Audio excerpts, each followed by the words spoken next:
Hello, everybody. How you doing today? This is Sakoni Prince, and I am so excited to be able to share with you another episode of our podcast, which is entitled Heal. Heal is an acronym for Help, Elevate, and Learn, and it's a guide for healing your inner child. I am so excited because I get a chance to actually share with you something that I believe is honestly plaguing our community, and that is inner child trauma and inner child wounds. But we haven't really talked about them in such a way to where we recognize them for what they are. And so I wanted to, and the purpose of this podcast and the book is to do what I like to call start the conversation. I want to make a common place for us to talk about our mental health and the things that are, again, affecting our behavior even today. And I am so excited about who we're going to have on our particular show today. But that's coming up in a minute. I do want to take a minute also to actually let you know that we have a sponsor. That's right, a sponsor for this amazing podcast, and it is none other than BetterHelp. BetterHelp is an online therapy. In fact, I tell you what, I'm just going to play this real quick. Check this out. This episode is sponsored by BetterHelp. BetterHelp connects you with a licensed therapist who is trained to listen and give you helpful, unbiased advice. First, you go to their site. You can use my link, betterhelp.com/SakoniPrinceHeal. You answer a few questions, and BetterHelp will match you to a professional who's had years of experience helping people with struggles just like yours. You can do it all from your phone or your computer, via a phone call, a video chat, or messaging. However you feel most comfortable. It is the easiest possible way to start talking to a therapist. You'll be matched to a therapist usually within 48 hours, so you can get started fast. Let BetterHelp connect you to a therapist who can support you, all from the comfort of your own home. Visit betterhelp.com/SakoniPrinceHeal or choose Sakoni Prince Heal during your sign up and enjoy a special discount on your first month.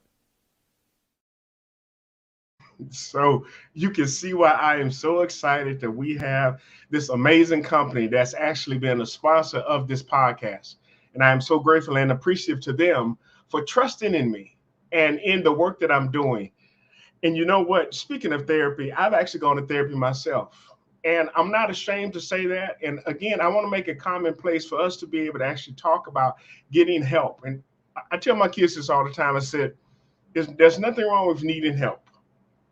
But there's everything wrong with needing it and not being willing to ask for it.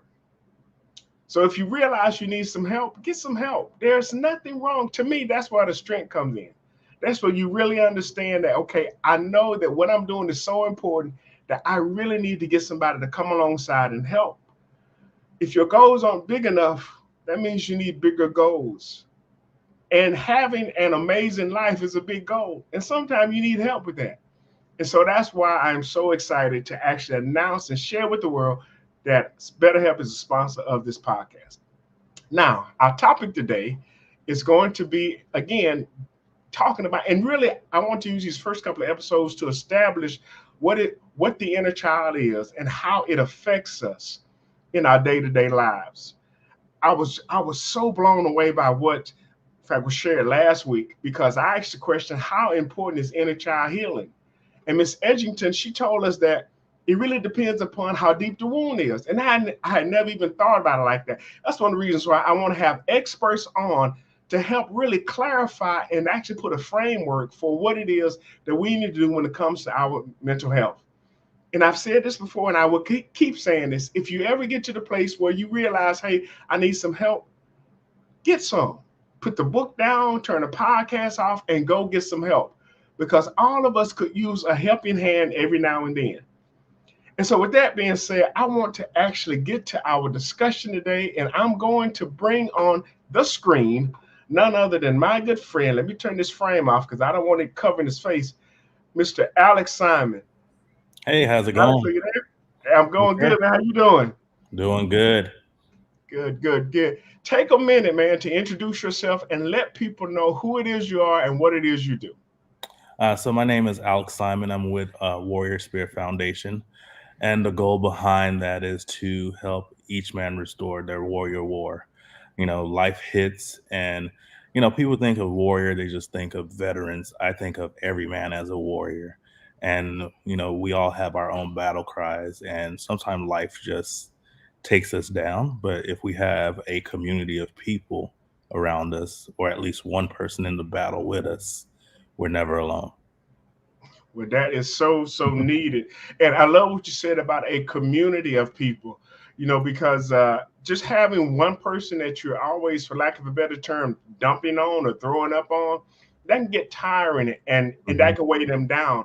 But having that support group of people that are there to really help you to be able to stand and I remember somebody sharing with me, it's like if you push everybody away, you can't blame nobody for not catching you when you fall. For If you sure. push everybody away, you can't blame nobody for not catching you when you fall. So we have to be there for other people and we have to have other people be there for us. And so I want to commend you for what you're doing because those people that have served, and thank you for your service, by the way, Thank you. in in the military service, they need to be a priority for us because they fight for our freedoms and they defend our liberties. And so again, I want to thank you and thank you for the work that you're doing because I know it can be difficult and it can be challenging, Mhm. when you're dealing with people who really don't get you and they really don't understand. And to have that kind of community where, kind of like the old Cheers, and I know I'm dating myself, but it says, sometimes you want to go where everybody knows your name. And Yeah. we need communities like that to where we can have somebody we can relate to and somebody that we can really just connect with. And so, again, thank you for that. So now, on that note, and I know we're going to get to the inner child stuff in a little bit, but I really want to find out because, and when it comes to men's mental health, and in particular Black men's mental health, I Hmm. know there's somewhat of a stigma around that about talking about it, about addressing it, and first thing, brothers say, well, I ain't crazy, I don't need to go see nobody. But the reality is we struggle and sometimes we suffer in silence. Hmm. So in your experience with talk with men and actually helping men to overcome those challenges, what has been the most eye-opening thing that you've discovered when talking to men about their mental health? I think, you have to, like you say, make it lighter. And Right. I know for me, it starts with those one-on-one conversations of what is it that you're actually wanting to say. Hmm. Sometimes people can't do it in a group setting or they're too embarrassed to say, but if you're actually one of the pioneering people to do it first, you Right. can actually show the transformation that's happening on your end. Hmm. And then it will help somebody else say, you know what, maybe I should go get the help that I need. And I found that, like I just keep on being a broken record about it to the point where they go on their own. They're like, probably should have went 10 years ago. And when Right. they Right. finally start embracing that, you know, once they tell me that they start going, I say, you know what, I'm proud of you. And people's like, oh, usually I get the other saying of like, what's wrong with you? I'm like, well, you Right. already, Right. I said, Right. everybody's already saying that instead of, and I said, you got to be countercultural and changing those conversations because there's so many people who will never get the opportunity to go because of how much it's stigmatized to say I need help. So, Right. Right. Well, I know that that can definitely be a challenge with men, in particular. But I also know that the more conversations and the more people that I meet like you and that are willing to really talk about and kind of help unpack and make it less stressful to mhm, talk about mental health issues, I believe it's really going to help somebody, like you said, get help sooner than later. mhm, And if we're all honest, and a good friend of mine, in fact, Wonder Graham, he oftentimes says he want to keep things hot. And mhm. hot is an acronym for honest, open, and transparent. I like that. Wonder Graham now, because you got to give him credit for that. So if we're going to keep things hot, honest, open, and transparent, that means that we have to be willing to even talk about again some of the challenges that we face. Now, I tell people all the time, you don't have to go into all the sort of details. You don't have to name the places and all of Correct. that. But you can share enough about your experience and about what you've gone through that somebody can really understand, okay, this guy isn't pretending, he isn't putting on, but he's really trying to help me. And that's what I've learned, that people will pick up on that. Are you really trying to do this? Uh, like my coach, Dr. Ruben Rest says, are you doing it for the cause or are you doing it for the applause? Mm-hmm. Because some people are doing it just because somebody else is cheering them on and clapping and singing their praises. But other people will do it even when no one shows up, even when Mm-hmm. hardly anybody shows up. They'll do it for the one. And Mm-hmm. that's what I like to think, that that's my driving passion, because I understand that somebody out there is waiting to hear this conversation. Yeah, for Somebody sure. out there is waiting to understand that they can talk about their mental health. Somebody's out there waiting to understand that they're not the only one that's struggling and going through something. And I want to be just a, a part of a chorus of folks that are literally nowadays talking about mental health and how important it is. So, with that being said, I want to talk a bit about the inner child. And I, I know that I haven't, my book is coming out in the next couple of weeks. All right. But I wanted to make sure, I really didn't want to just throw anything out there. I wanted to make sure that it was right and that it can really help somebody. And when I sent it to the editor, she was so moved by it. I was I was humbled. But she also told me it was easy to read, it was easily digestible. And I think, coming from a layman's standpoint and not really having the background that you do or some of the other therapists that I'm going to have on the show, I think I kind of act as a go-between, okay, between those of you who are educated and schooled and trained in this particular arena, but then again, those people who have yet to really start the process. So when it comes to the people that you serve, Mm-hmm. do you see, and I know they're dealing with a lot of PTSD from their service, do you see anything else beyond that, like anything that may have happened in their childhood that was also compounded by the PTSD? When for the people that I serve in particular, is men in general, all walks of life. Obviously having a veteran background, I attract a lot of veterans, but I also attract a lot of entrepreneurs who are Okay. just as, in the fight of, they don't feel like they have people to talk to that understand their day Mm, to day that they do deal with as business owners.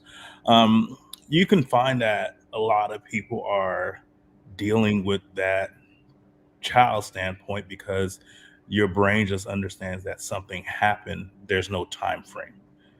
So if you never deal with that trauma, you just constantly go back to that point of reference to how you felt at whatever age that was. And I think so many of the people that I talk to is, nobody takes the time to be patient with them and actually help them understand that, hey, you need to talk about this so you can be better for the next person that comes around you. Think about the family that you have, or the people who are closest to you. How is it that they're going to understand how to deal with you? Because their triggers are their problems, and you have to understand them so you can put yourself in better situations. And I think there's so many people who don't take time to be patient on themselves to do the inner work. And when you talk about that inner child, some people are so traumatized from situations growing up that they don't even want to face themselves, yes. Yes, I let know that. alone, so for some of the people, is they can do the group setting and they're fine talking about it in front of people. And then other ones, it's more one-on-one. It's more, what can we do to help you understand that you're not alone? And the more you talk to people, you realize that a lot of our stories are similar, it's just happen at different times. Right, right. Well, and even like I mentioned in my book, the I talked about journaling, but I know sometimes for us as men, there are things that we don't want to like put on paper and have laying around for somebody to actually pick up and read. So my suggestion was to write it, Mm. read it, and release it. When I say release it, I mean just take it and burn it. You know, write it down, get it out of you, read it, rehearse it, recite it, and then burn it. And that to me is the releasing aspect of that. Mm-hmm. Um, and I know you talked about doing, in fact, the one-on-ones and even like the actual group sessions. You know, if we are honest with each other, we get encouragement from each other. Correct. But I know that there are times when it's like, you know what, I really don't need to be sharing this with 5 or 10 people or 10 or 12 people. Mhm. I need to have someone, a trusted friend, confidant, a counselor, a therapist that can actually help me to navigate through this. And I think that oftentimes we are afraid, and I think you and I, in fact, we were talking about this earlier about, feeling your feelings or processing your feelings. Uh, I remember hearing Dr. LaDonya Vet on her podcast where she was talking to this young lady, and the lady talked about crying, and she actually said, and let the tears flow. And I thought that was so insightful, simply because oftentimes we try to stop ourselves from Mm-hmm. crying, even if we're by ourselves, you Yeah. know. But getting to the point, to the place to where we really just release all of that pent up frustration, anger, and anxiety, in fact, whatever you want to call it, just get it all out. Again, process the feelings, process the emotions, get them all out, get them done with, and then you can move on. Yep. But I think that it's honestly really hard for us to do that if we haven't processed the emotions first. Mm-hmm. Some people start and then they stop. They'll cry and then they'll suck it back up. And especially Mm-hmm. us as men, we were told, like you said earlier, stop Mm-hmm. crying, stop crying. So we learn how to repress all of those emotions and those feelings. And people wonder why. In fact, why don't you talk? Why don't you open up? Why don't you share? And it's because I've been conditioned and trained not to. Mm-hmm. And a lot of that started in our childhood. Mm-hmm. So for someone who is trying to figure out, okay, do I really need inner child work? Mm-hmm. One of the things I try to help people to understand is your behavior now impacting your life negatively? Is Mm-hmm. something that you're doing repeatedly, something that keeps showing up, is it negatively impacting your life? And if it is, again, it's not what you do, but why you do it. Yep. So I guess I guess that was more of a statement, but I want to ask you, the individuals that come to you, Mm-hmm. they come to you because they realize they need some help. Mm-hmm. So what are some of the starting points that you start with them? I would think it would be identifying what the problem is, but let's kind of share a little bit about that. I think the biggest thing that I do is I call it bro time. It's just Okay. let's hang out and just figure out where the conversation is gonna go. And Okay. then some. It's not always the first meeting that you get everything. It could be we're just That's hanging out. You just needed to vent. And then other times it might be you did come and you did need a solution. And right. being able to help people before we even start, just like where did you what brought you here? Did you want me to give you a solution or did you want me to just hear you out? And it's important to know that up front so you don't get too invested into whatever situation that it is without you asking for their permission. So permission is the first thing. People that are not always coming to you for help. They might just be coming to you because you're safe and they can tell you certain things. And that's all you that's the role that you play in that moment. But there might be a time that they did come to you for a solution because they have seen other people who are a part of the Warrior Spirit Foundation, like, oh, this dude is changing, what they're doing different. Well, they're showing up, but we also spend time together trying to figure out what they need for themselves. And I think so many times that men in general, they beat themselves down for even needing the help, but making it to where it's a comfortable conversation, just like, I'm no different than you. I've struggled just like you. And I think last year, going through a divorce, and there was so many other men who like, well, you did that different. I said, well, I built a community around me who previously I have helped them through harder situations or even through divorce themselves, and now they're remarried. But I said the first thing I did was build a community around me, not to be like, oh, I'm going through this thing and I can't be front facing. It was like, no, this is the time you need to be front facing and face everything that you're dealing with, and show other people that they can come out on the other side without hurting themselves, or feeling like nobody saw them, and for most people, I realize that the conversations that they want to have, people turn it into jokes instead of actually like, that was a vulnerable moment, and you joking about it just shut them down for another 10 to 15 years. So Right. making it to where like we're having that conversation, you know, but also being very understanding of, okay, is that all you want to share on that? And then sometimes it's just asking deeper questions that helps them think about, like, dang, I didn't look at it that way. That, whichever vantage point I want to look at it at, like, nope, you didn't go deep enough. And then you'll Right. find out that whatever they're talking about is not normally, it's not really what they're dealing with, it's something else. And it always Right. goes back to how their caregivers care for them. I've heard this a lot. A lot of people, if they got left at school or something, somebody didn't pick them up one time, how much that scares them, and that abandonment phase that somebody's going to leave them at the Right. most vulnerable time in life. And I'm sure you've heard it, from people where it's just like, yeah, that one time my mom left me at school, and then that carried on to all their relationships. That Yeah. anytime that person didn't answer the phone or show up the way that they needed them to, they felt like, oh yeah, that person's going to abandon me too. Or people have actually abandoned them every time they needed them. So therefore, their trust in people showing up has Yeah. not been there anymore. Right.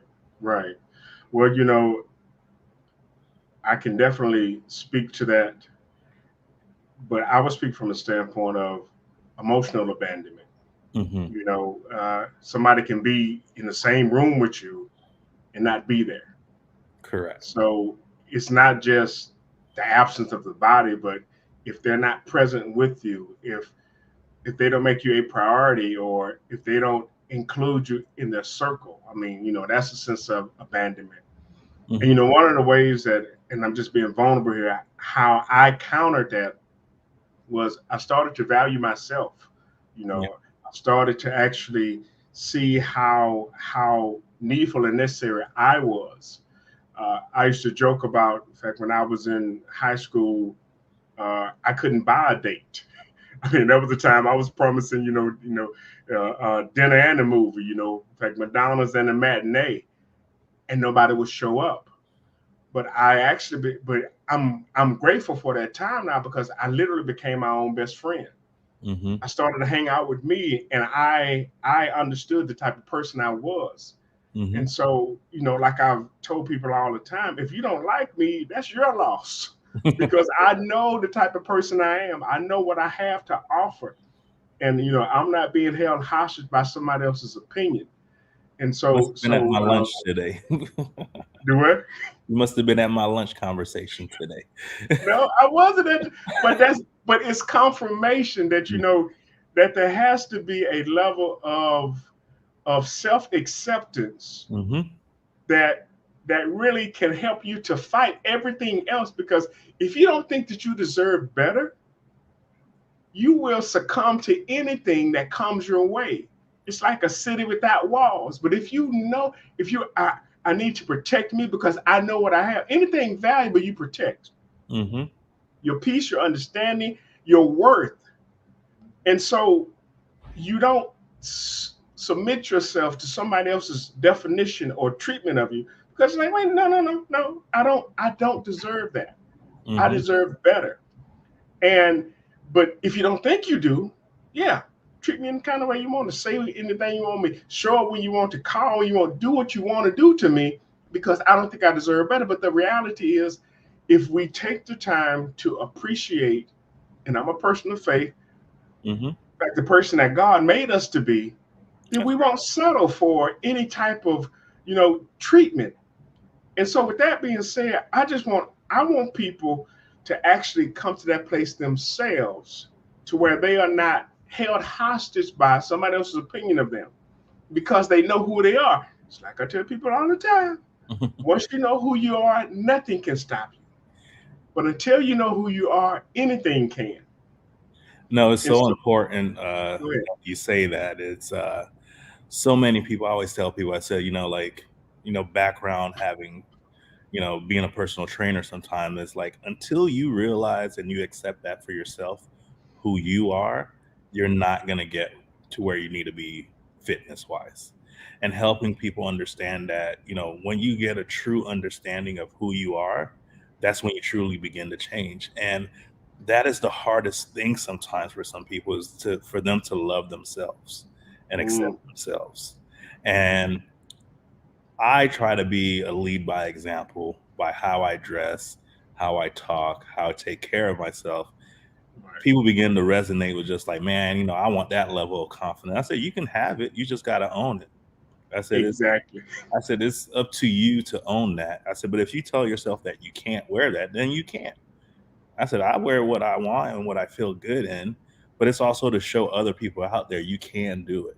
You can go through life and still be, unapologetically you and not be, you know, trying to dim your light for others. Sometimes Right. people are just like, I'm not enough. What if you are too much? You're just hanging around the wrong people, you know? Ooh.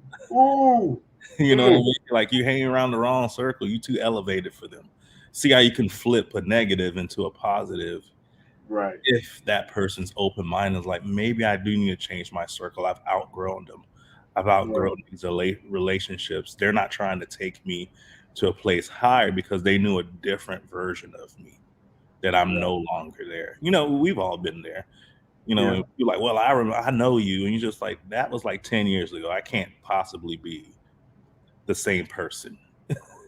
And if you're not evolving, you're slowly dying, right? Mm. And so many people have a version or a story of you that no longer exist. Yep. They And need they need to update their file. then what I like to quote Ed Milet. He's like, say the same story but to new people. Sometimes we're trying to do change and we believe our story of the change, but the people closest to us don't want to see us in that different light. So you gotta Yeah. form new alliances, new friends in order to grow. Yeah. Well, that is so true. Now, listen, man. I really I've been trying to keep these shows to about 30 minutes. Okay. In fact, no more than 45. But I did want to give people an opportunity to really, you know, connect with you. I know that I actually put in all of the posts that I made. I put your LinkedIn, I put your Instagram, I put the Warrior Spear Foundation Instagram in there, and so they can actually, in fact, connect with you there. And one thing I love about the technology, in fact, that we have today is that you're not limited to your geographical location. That's right. You're in Arizona, right? Is it Chandler? Correct. Chandler, Arizona. Okay, Chandler, Arizona. So it amazes me how we can reach and we can connect Hmm. and really honestly find our tribe. And they don't necessarily have to be down the street, around the corner, or Right. across town. They can be across country or around the world.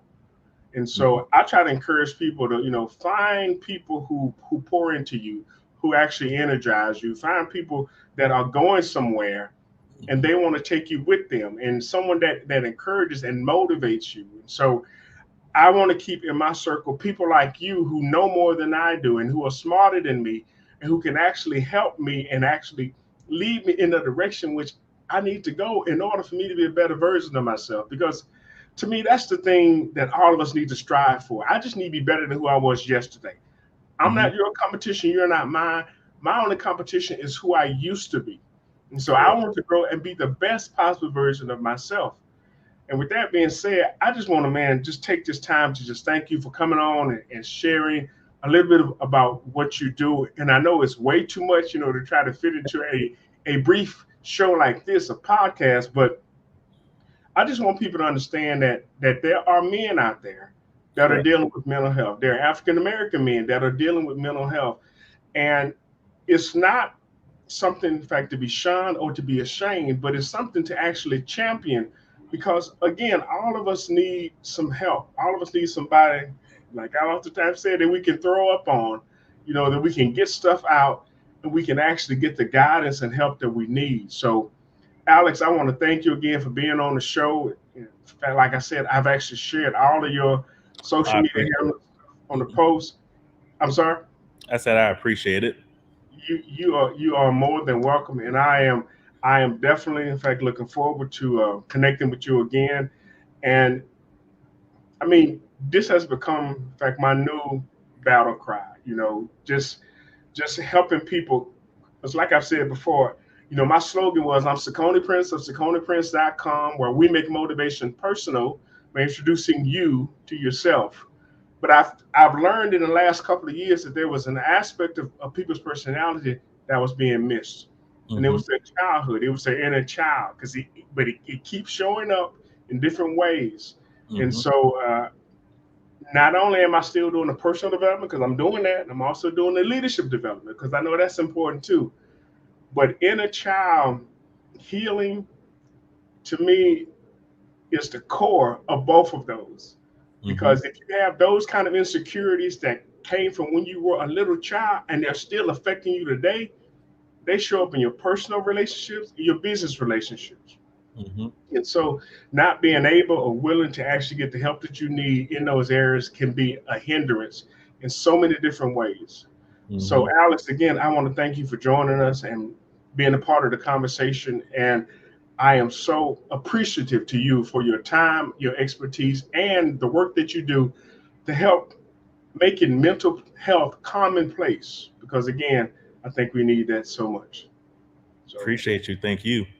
all right, okay. Well, I'm going to take him out, and we're going to go back in, and we are going to have some reflections where we're going to talk a little bit about what it is that we covered and how important it is for us as men to get the help that we need, to be able to actually reach out and get the help that we need. And actually, that's going to bring us to our last little thing, which is our challenge.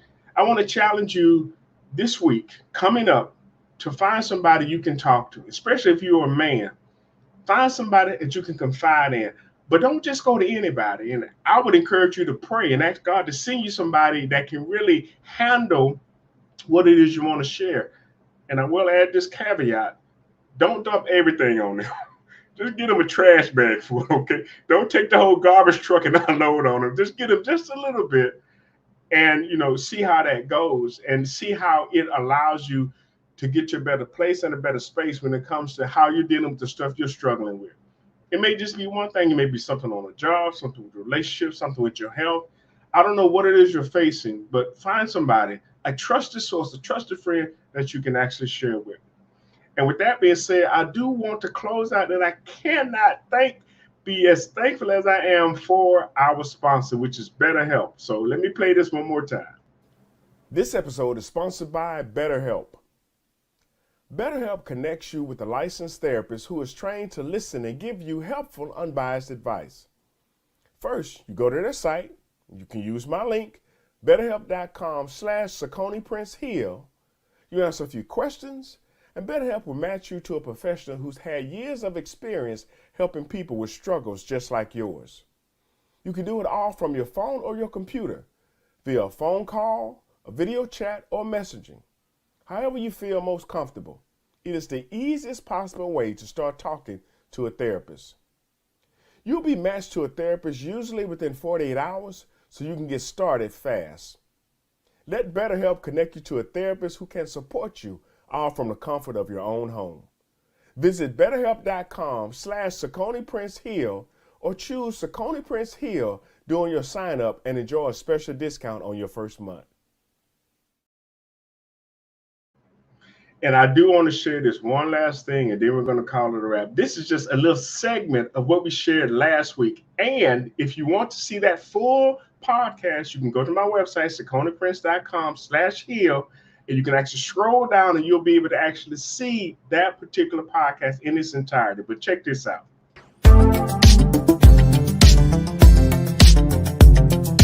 In your professional opinion, how important is inner child healing? Whew. that was a heavy one, because I'm going to say the healing of the inner child, the importance of it depends on the harm that has been done to the inner child. Okay, all right. I'm with you. Yeah, so we have to know, for some, it may be critically important that they do it, or they're never going to get anywhere in their life. They're going to continuously stay on this hamster wheel, never reaching their goals, never having successful relationships, because that's how much trauma has been done. And if they have not done any type of work in any area of their life in terms of any self-discovery or no type of evolution, people used to always tell me, well, Dee, you're more evolved. And I'm like, but I'm not evolved because that I'm better. I've been through a lot of challenges. I've had to grow through a lot of things. So when you go through a lot of things, you have to grow through them.